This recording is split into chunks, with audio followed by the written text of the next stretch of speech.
कुछ छुटभइये नेताओं ने मुझे बहुत व्यक्तिगत स्तर पर भी गालियां देने का काम किया है। मैं वैसे लोगों से पूछना चाहता हूं जिन्होंने नगड़ी में गुरुजी शिबू सोरेन का मास्क लगाकर और भोले भाले आदिवासियों को दिग्भ्रमित करने की कोशिश की। ऐसे लोगों का जिन्होंने गुरुजी के निधन के बाद शिबू सोरेन सेना बनाने का भी घोषणा कर दिया, जो उनके नाम पर राजनीतिक रोटी सेकना चाह रहे हैं, उनके लिए 1 मिनट भी नहीं मिला कि जाकर वो श्रद्धांजलि दे दे या परिजनों से मिल ले। स्पष्ट है, ना तो नगड़ी और जितने भी विकास के कार्यों को राजनीतिक हथियार के रूप में इस्तेमाल करने की कोशिश हुई है, चाहे वो सिरम टोली का फ्लाईओवर हो, चाहे वो नगड़ी की बात करें। इस बार हेमंत सोरेन जी का जो सरकार है वो विकास को लेकर कृत संकल्प है और किसी भी ऐसे वातावरण बनाने में जो कोशिश होगी उसे कानून बहुत कड़ाई के साथ निभाएगा। मोदी जी के नाम पर वोट देने को कहते हैं मोदी जी को देखकर वोट दीजिए, कैंडिडेट को मत देखिए। उन लोगों से आप ये प्रश्न कीजिए कि HCL की आर्थिक दुर्गति क्यों हुई है और अंडरपास अगर नहीं बनाया गया NHAI ने जो उदासीनता की वो किस कारण से की, इसका जवाब भारतीय जनता पार्टी के लोगों को देना चाहिए।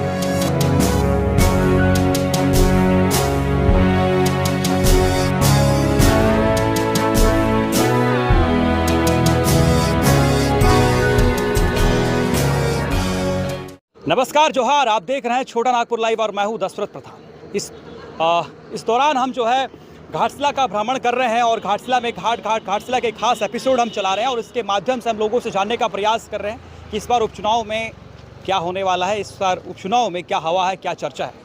इस बीच झारखंड मुक्ति मोर्चा के वरिष्ठ नेता, समाजसेवी, प्रवक्ता कुणाल सारंगी जी हमसे जुड़ रहे हैं। इनसे जानने का प्रयास करेंगे।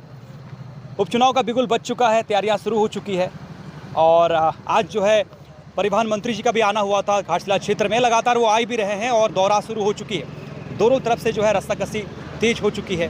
पिछले बार पूर्व मुख्यमंत्री चंपई सोरेन जी के पुत्र 22,000 वोट से पीछे रह गए थे और उनको जो है यहाँ की जनता ने मैंडेट नहीं दिया था। इस बार का तैयारी क्या कुछ है और जो एक सबसे बड़ा सहानुभूति कार्ड जो सामने आ रहा है उसको लेकर भी क्या कुछ कहेंगे? देखिए, सबसे पहले यहाँ के पूर्व विधायक, पूर्व शिक्षा मंत्री आदरणीय रामदास सोरेन जी ने जो कार्य किए हैं अपने कार्यकाल में घाटशिला विधानसभा क्षेत्र के लोगों के लिए, जब तक वो जीवित रहे, यहाँ तक कि जिस दिन उनके साथ वो दुर्घटना घटी उस दिन की पहली शाम तक भी वो घाटशिला विधानसभा क्षेत्र के लोगों की समस्याओं का ही समाधान करने में व्यस्त थे। तो उनकी जो इतनी बड़ी विरासत है राजनीतिक, सामाजिक, और उस विरासत को आगे ले जाना ये झारखंड मुक्ति मोर्चा के हर कार्यकर्ता की जिम्मेदारी है। और उनके द्वारा जो सोच उनकी थी, उनके द्वारा जो कार्य आरंभ किए गए थे, उन कार्यों को धरातल पर पहुंचाना, उनका जो विज़न था उस विज़न को धरातल पर उतारना, ये हम सबकी प्राथमिकता है।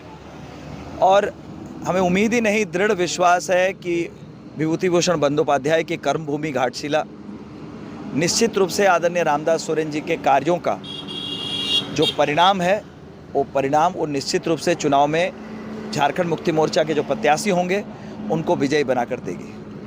अब तक जो है प्रत्याशी का नाम खुलकर सामने नहीं आया है।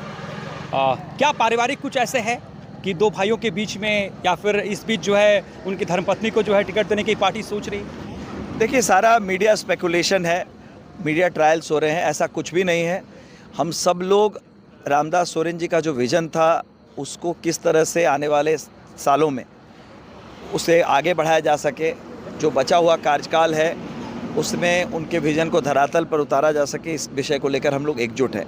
रही बात उम्मीदवार की, पार्टी का केंद्रीय नेतृत्व तय करेगा कि कौन उम्मीदवार होगा।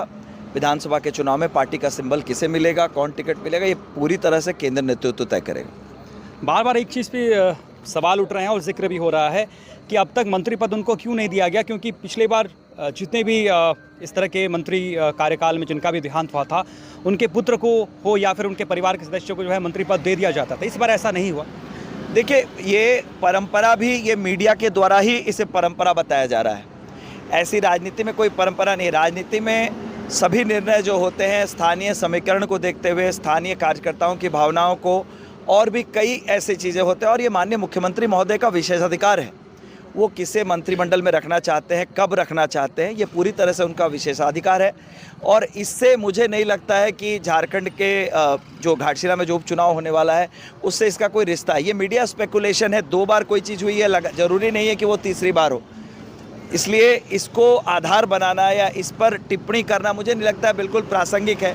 बहुत सारे इसके पहले भी उपचुनाव हुए हैं जिसमें ऐसा नहीं है कि उसे मंत्री बना कर लड़ा गया। तो ये कोई बहुत महत्वपूर्ण विषय नहीं है। विषय है कि जो रामदास सोरेन जी का जो कार्य अधूरा रह गया है, जो वो इस दुनिया से चले जाने के कारण पूरा नहीं कर सके, उस काम को हम सब मिलजुल कर कैसे करेंगे, इस बारे में हमें सोचना। और इसके लिए झारखंड मुक्ति मोर्चा के जो भी प्रत्याशी यहाँ पर केंद्रीय जो हमारी कमेटी है उसके द्वारा घोषित होंगे, जो केंद्रीय नेतृत्व के द्वारा घोषित होंगे, उन्हें भारी से भारी मतों से विजयी बनाना, ये हम सबका पहला कर्तव्य है। ये बात सामने आ रही कि जो भोगनाडीह का मामला सामने आया, जो नगड़ी की विवाद सामने आई, उस विवाद से जो है कहीं ना कहीं घाटशिला का चुनाव में आप लोगों को जो है घाटा पहुंचने वाला। देखिए, मुझे तो हास्यास्पद लगता है। मैंने इस बात को रखा भी है, जिसको लेकर कुछ छुटभइये नेताओं ने मुझे बहुत व्यक्तिगत स्तर पर भी गालियां देने का काम किया है। सवाल आज भी वही है, 6 दिन हो चुके हैं, अभी भी उस सवाल का जवाब नहीं आया है। मैं वैसे लोगों से पूछना चाहता हूं जिन्होंने नगड़ी में गुरुजी शिबू सोरेन का मास्क लगाकर और भोले भाले आदिवासियों को दिग्भ्रमित करने की कोशिश की। ऐसे लोगों का जिन्होंने गुरुजी के निधन के बाद शिबू सोरेन सेना बनाने का भी घोषणा कर दिया। जो उनके नाम पर राजनीतिक रोटी सेकना चाह रहे हैं, उनके लिए 1 मिनट भी नहीं मिला कि जाकर वो श्रद्धांजलि दे दे या परिजनों से मिल ले। जो आदिवासी समाज है उसमें श्रद्धांजलि देने की एक व्यवस्थित परंपरा है। आप मृत व्यक्ति के घर पर जाकर जब तक श्रद्धांजलि नहीं देते हैं, श्रद्धांजलि की जो प्रक्रिया है वो पूरी नहीं होती। तो जिन लोगों को आज दिसोम गुरु शिबू सोरेन को राजनीतिक रूप से इस्तेमाल करने में कोई दिक्कत नहीं है, उन्हें बहुत दिक्कत थी कि उनके पार्थिव शरीर को जाकर या परिजनों से मिलकर श्रद्धांजलि देना और उनके घर पर जाकर श्रद्धांजलि देना। और आदरणीय रामदास सोरेन जी, जिनके साथ दशकों का संबंध रहा है, आज उनके निधन को 1.5 महीने से ज़्यादा समय हो चुका है। आज तक वैसे लोगों को समय नहीं मिला कि वो जाकर उनके परिजनों से मिलकर अपना दुख व्यक्त करें। इसलिए ये स्पष्ट है, ना तो नगड़ी और जितने भी विकास के कार्यों को राजनीतिक हथियार के रूप में इस्तेमाल करने की कोशिश हुई है, चाहे वो सेरम टोली का फ्लाईओवर हो, चाहे वो नगड़ी की बात करें, इस बार हेमंत सोरेन जी का जो सरकार है वो विकास को लेकर कृत संकल्प है। और किसी भी ऐसे वातावरण बनाने में जो कोशिश होगी उसे कानून बहुत कड़ाई के साथ निपटेगा। यहाँ के लोगों से हमने जुड़ने का प्रयास किया था कुछ क्षण पहले, और यहाँ का जो मेन समस्या है वो अंडरपास को लेकर है। बहुत एक्सीडेंट्स भी हो रही है और इसी के साथ सबसे बड़ा इस बार उसको लेकर तो सरकार अब जो है 2 मुद्दों पर जो है बात करने पर आप लोग जो जनता तक पहुँचेंगे, तो इन मुद्दों को लेकर क्या बात रखें? देखिए, सबसे पहले तो दोनों मुद्दे आपने गिनाए, चाहे वो NHAI की बात करें, HCL की बात करें, केंद्र सरकार के अधीनस्थ संस्थान। तो भारतीय जनता पार्टी के नेताओं से ये सवाल पूछा जाना चाहिए, जो मोदी जी के नाम पर वोट तो लेकर आते हैं, मोदी जी के नाम पर वोट देने को कहते हैं मोदी जी को देखकर वोट दीजिए, कैंडिडेट को मत देखिए। उन लोगों से आप ये प्रश्न कीजिए कि HCL की आर्थिक दुर्गति क्यों हुई है, और अंडरपास अगर नहीं बनाया गया, NHAI ने जो उदासीनता की वो किस कारण से की, इसका जवाब भारतीय जनता पार्टी के लोगों को देना चाहिए। आज मंत्री जी यहाँ पहुँचे हुए थे और मैंने पहले ही कहा कि मंत्री जी पहुँचे हुए थे और लगातार वो पहुँच भी रहे हैं। एकमात्र हमारे यहाँ मंत्री हैं वो। तो इस बार जो चुनाव होगी, चुनाव में कुछ अलग क्या कुछ आप लोग लेके पहुँचेंगे जनता तक?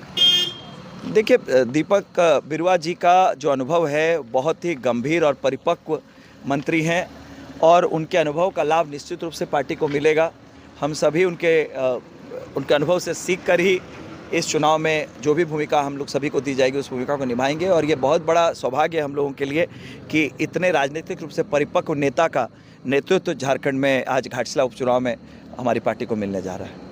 बहुत बहुत धन्यवाद। हम भी और भी जुड़ते रहेंगे आपसे जैसे जैसे चुनाव सामने आएगी, और हम पब्लिक से लगातार जुड़ने का प्रयास कर रहे हैं, जानने का प्रयास कर रहे हैं कि घाटशिला उपचुनाव में क्या जनता चाहती है और क्या विरासत रहा है और क्या आगे सोचती है। बहुत बहुत धन्यवाद। आप भी चैनल के माध्यम से जुड़ रही हैं।